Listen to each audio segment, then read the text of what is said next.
Mystical prayer for all. Second talk. Difference between prayer and mystical prayer. In the name of the Father and of the Son and of the Holy Spirit. Amen. My dear friends in our Lord Jesus Christ, now I am presenting before you the second talk on the difference between prayer and mystical prayer. In the first talk, I have just introduced about mystical prayer and the different levels of mystical prayer. Generally speaking, prayer includes both vocal prayer and mental prayer. And it can be either prayer in the general sense or mystical prayer. Vocal prayer can be either liturgical and community prayers or personal prayer. Now, what we are talking about is not about the liturgical prayers but personal prayer, both vocal and mental. In general, there are different levels of prayer, both in mental prayer and vocal prayer. Both in mental prayer and vocal prayer, there are different levels. As it was defined by traditional spiritual authors, the different levels of personal prayer are: 1. Vocal prayer, 2. Meditation, 3. Affective prayer, 4. Prayer of simple look, 5. Acquired contemplation, 6. Prayer of the quiet, 7. Prayer of union, 8. Transforming union, and 9. Mystical marriage. From prayer of the quiet onwards, the different levels mentioned here are presented as mystical contemplation. From the prayer of the quiet, really mystical contemplation begins. This is what traditional authors and even medieval spiritual authors like Teresa of Avila, etc. speaks. So there will be differences in their approaches and presenting it at different numbers. Now I told about 9 levels. Now we are following a different approach.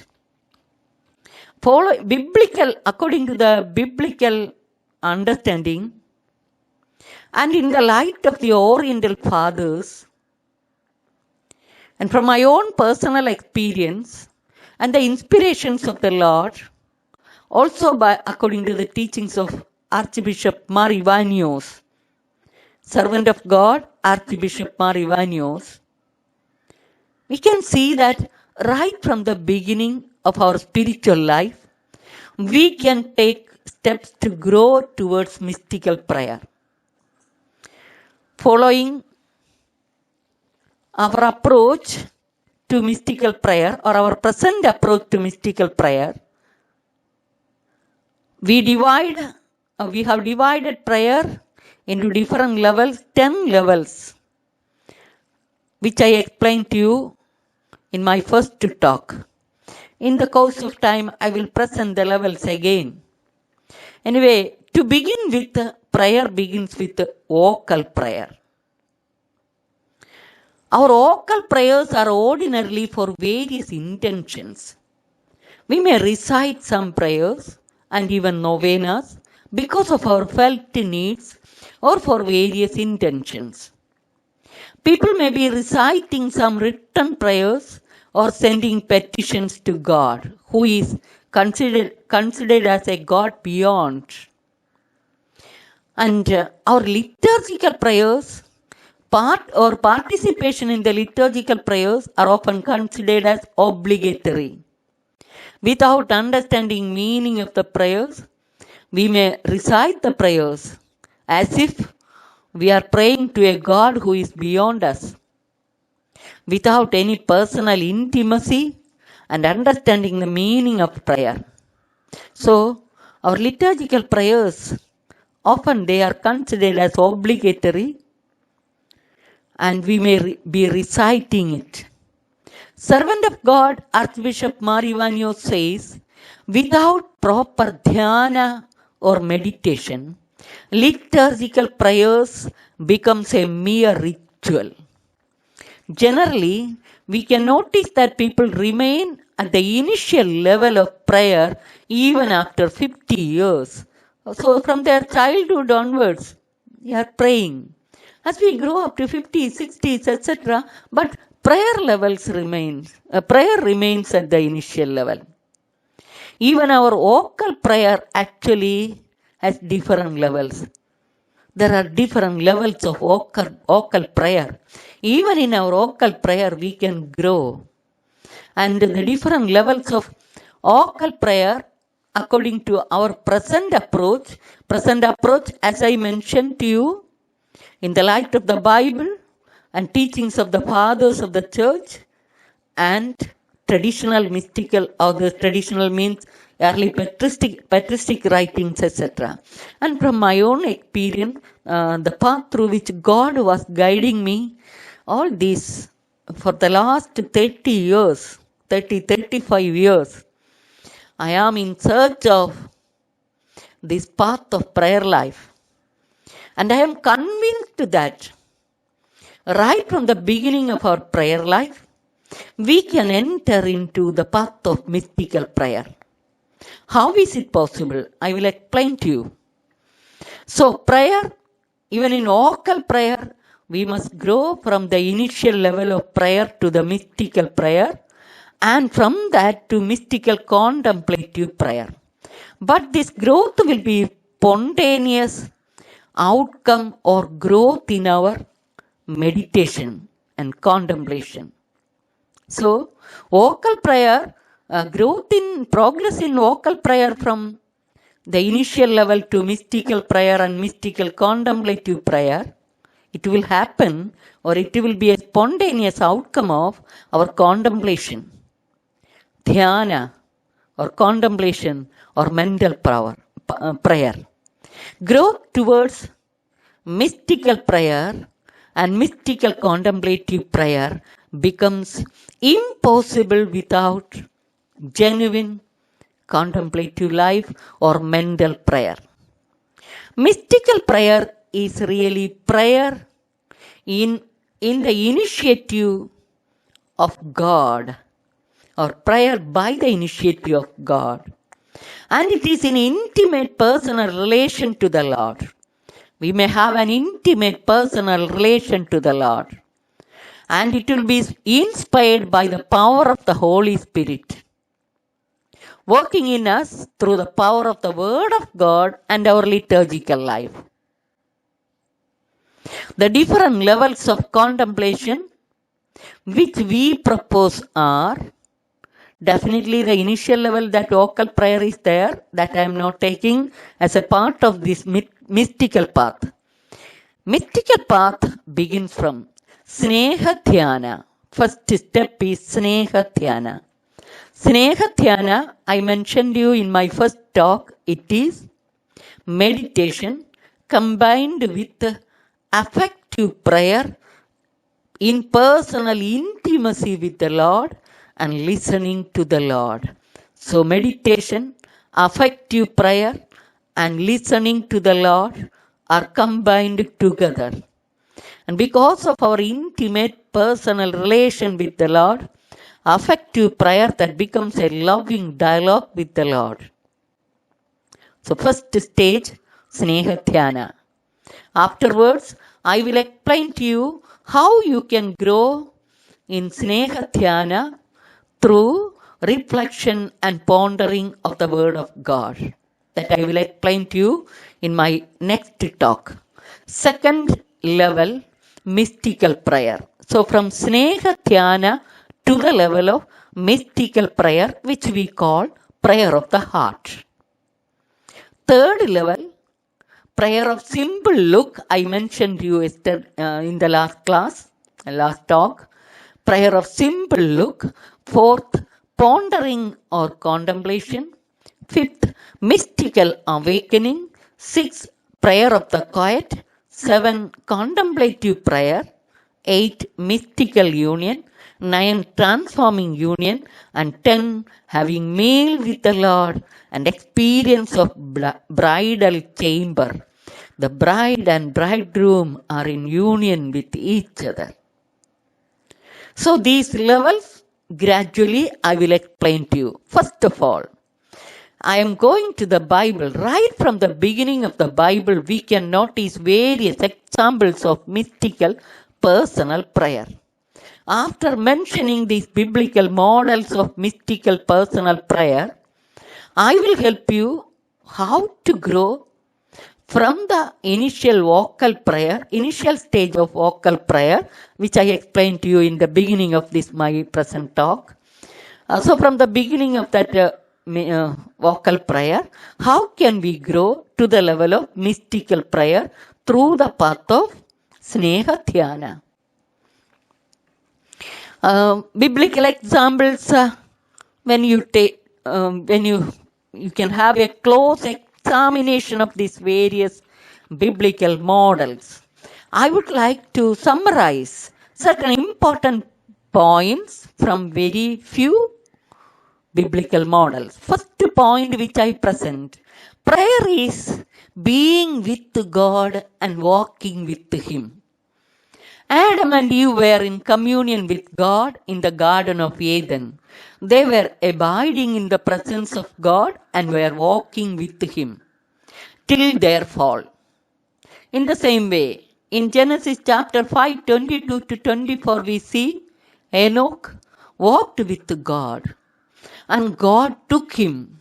Similarly, the righteous man Noah walked with God. Genesis 6:9 onwards.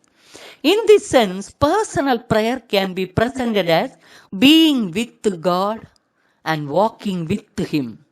To walk with God means leading a righteous and holy life, pleasing to God.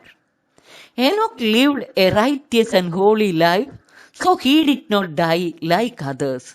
He was taken up by God in the same way as Elijah in 1 Kings chapter 2 verse 11 onwards. You notice that. To lead a righteous and holy life, we need 5 important things. 1. Knowing God. Second, loving and serving God. Third, being with God. Fourth, doing His will.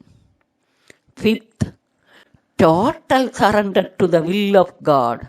That helps you to lead a righteous life in union with the Lord. Of course, there is a growth process towards this.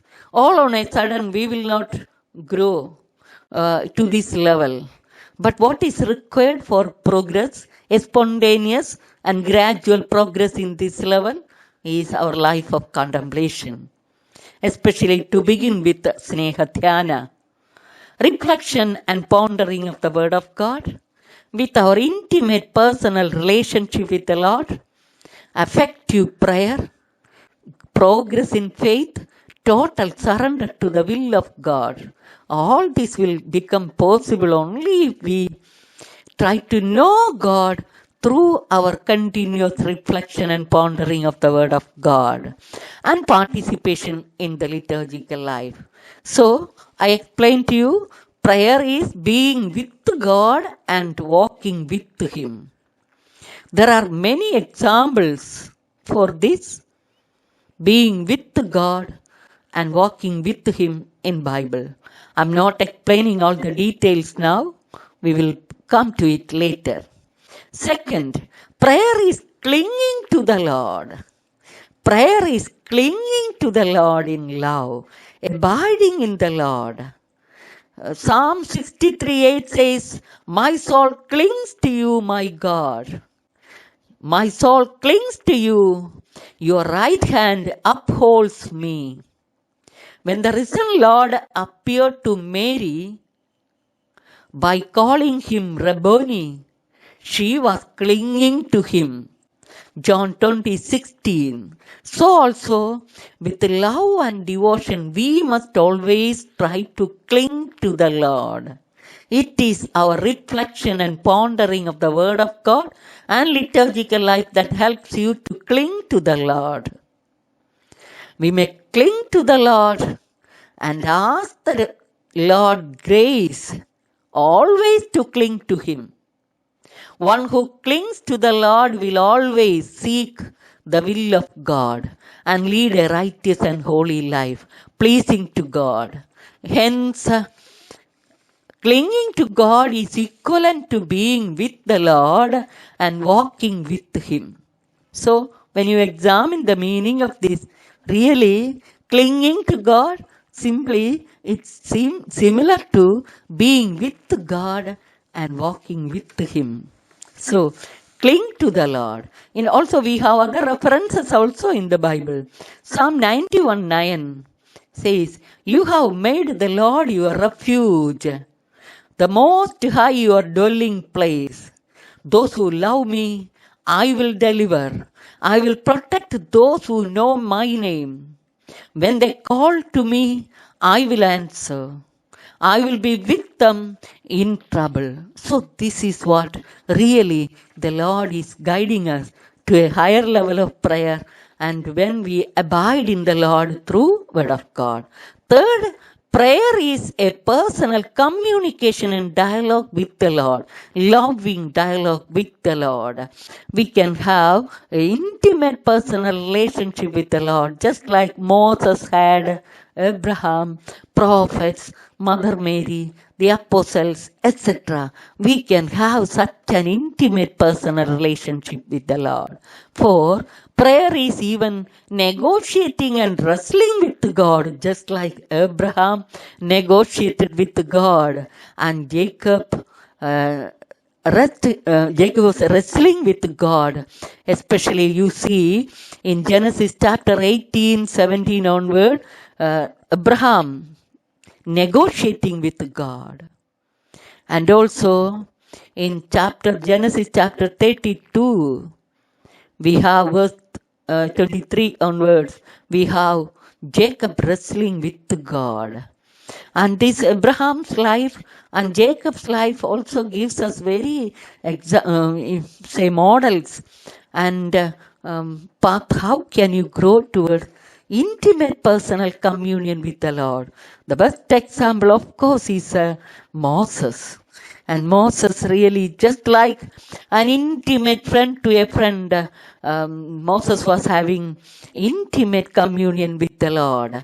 Again, we can say that prayer is listening to God and longing for Him and waiting for Him. References, we will come to that later. So just let me conclude by just mentioning two more points.